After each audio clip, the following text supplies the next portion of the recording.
The title of this is An Unusual Request Becomes a Sign of Hope. Keep your fork.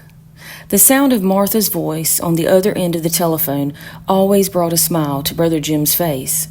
She was not only one of the oldest members of the congregation, but one of the most faithful. Aunt Marty, as all the children called her, just seemed to ooze faith, hope, and love wherever she went. This time, however, there seemed to be an unusual tone to her voice. "Preacher, could you come by this afternoon? I need to talk with you." "Of course, I'll be there. Around 3, is that okay?" It didn't take long for Jim to discover the reason for what he had only sensed in her voice before. As they sat facing each other in the quiet of her small living room, Martha shared the news that her doctor has just discovered a previously undetected tumor. "He says I probably have 6 months to live." Martha's words were naturally serious, yet there was a definite calm about her. "I'm so sorry to..." But before Jim could finish, Martha interrupted. "Don't be. The Lord has been good. I have lived a long life. I'm ready to go. You know that." "I know," Jim whispered with a reassuring nod.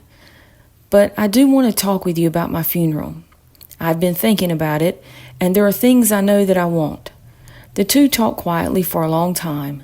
They talked about Martha's favorite hymns, the passages of Scripture that had meant so much to her throughout the years, and the many memories they shared from the 5 years Jim had been with the Central Church. When it seemed they had covered just about everything, Aunt Marty paused, looked up at Jim with a twinkle in her eye, and then added, "One more thing, preacher. When they bury me, I want my old Bible in one hand and a fork in the other." A fork? Jim was sure he had heard everything, but this caught him by surprise. "Why do you want to be buried with a fork?" "I've been thinking about all the church dinners and banquets that I attended through the years," she explained. "I couldn't begin to count them all. But one thing sticks in my mind. At those really nice get-togethers, when the meal was almost finished, a server or maybe a hostess would come by to collect the dirty dishes. I can hear the words now. Sometimes, at the best ones, somebody would lean over my shoulder and whisper, 'You can keep your fork.' And do you know what that meant? Dessert was coming. It didn't mean a cup of Jell-O or pudding or even a dish of ice cream. You don't need a fork for that. It meant the good stuff, like chocolate cake or cherry pie. When they told me I could keep my fork, I knew the best was yet to come.